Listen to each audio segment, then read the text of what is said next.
Dr. Jules Meerloo was a Dutch-American psychiatrist who escaped from a Nazi prison in occupied Holland.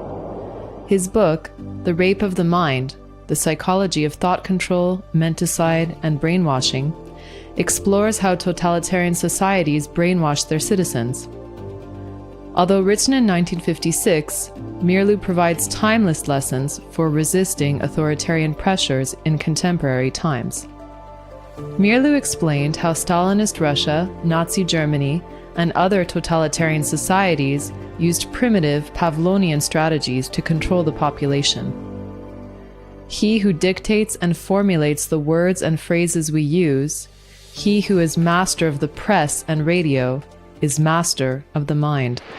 Man muss nämlich gut regieren und für eine gute Regierung auch eine gute Propaganda betreiben. Das eine gehört zum anderen.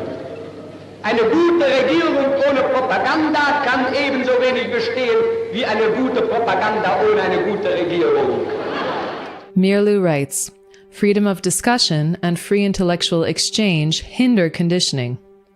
Feelings of terror, feelings of fear and hopelessness, of being alone, of standing with one's back to the wall, must be instilled. For many today, fear and hopelessness are frequent companions. In our cancel culture, free intellectual exchange is difficult. Why is big tech scrubbing even the most innocuous of alternative views?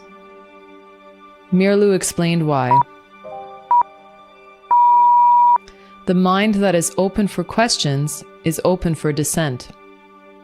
In the totalitarian regime, the doubting, inquisitive, and imaginative mind has to be suppressed. The totalitarian slave is only allowed to memorize, to salivate when the bell rings.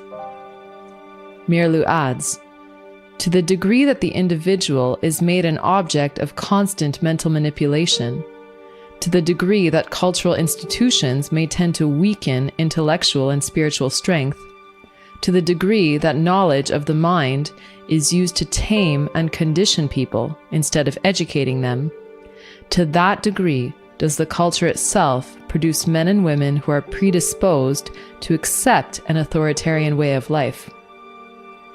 The man who has no mind of his own can easily become the pawn of a would-be dictator. I'm proud of the work that we've done to support our democracy. This is a difficult period, but I believe that America will emerge stronger than ever, and we're focused on doing our part to help. The Pavlovian strategy encourages herding behavior as people are conditioned more and more to ask themselves, what do other people think? Meerloo continues, as a result, a common delusion is created. People are incited to think what other people think, and thus public opinion may mushroom out into a mass prejudice. Expressed in psychoanalytical terms, through daily propagandistic noise backed up by forceful verbal cues, people can more and more be forced to identify with the powerful noisemaker. There is a clear message that is coming through. This is becoming a pandemic of the unvaccinated. Chillingly, Meerloo writes, Big Brother's voice resounds in all the little brothers. Today, little brothers are all too ready to repeat bromides they have heard from Dr. Fauci and media-favored experts. Meerloo writes, the specialists in the art of persuasion may water down the spontaneity and creativity of thoughts and ideas into sterile and streamlined cliches that direct our thoughts, even though we still have the illusion of being original and individual.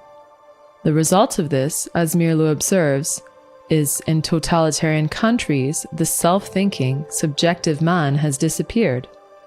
Peaceful exchange of free thoughts in free conversation will disturb the conditioned reflexes and is therefore taboo. No longer are there any brains, only conditioned patterns and educated muscles. The mental automaton becomes the ideal of education. Meerloo has advice for those not living in totalitarian countries. We must avoid the personal mindset temptations that lead the way to totalitarianism. Free men in a free society must learn not only to recognize this stealthy attack on mental integrity and fight it, but must learn also what there is inside man's mind that makes him vulnerable to this attack.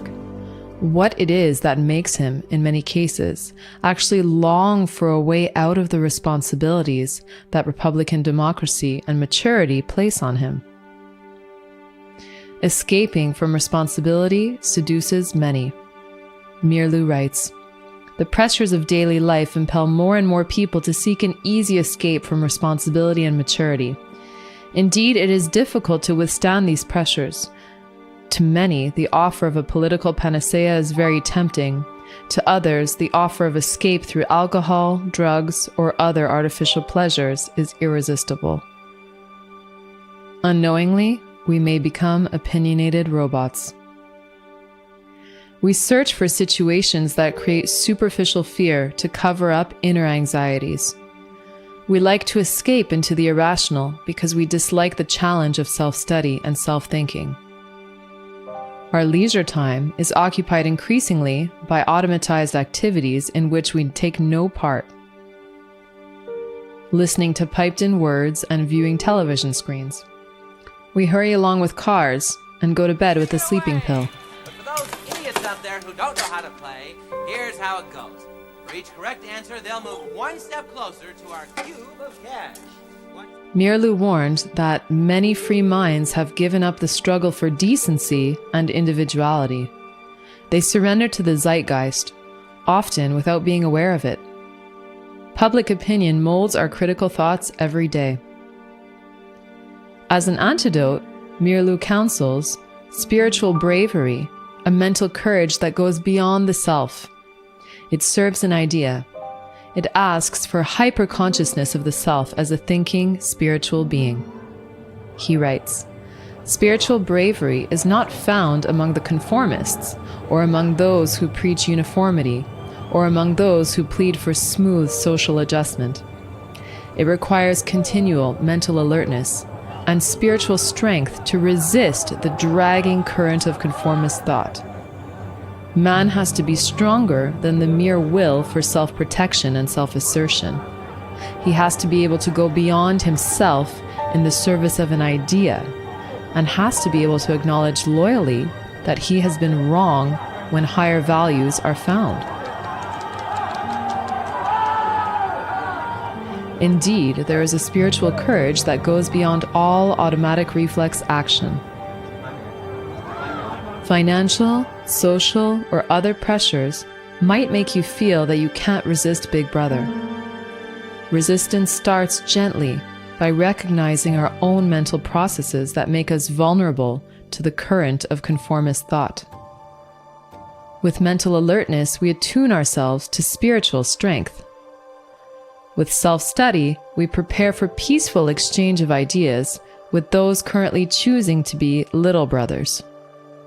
There is still enough freedom in America that without the support of little brothers, Big Brother will find it has no power of its own."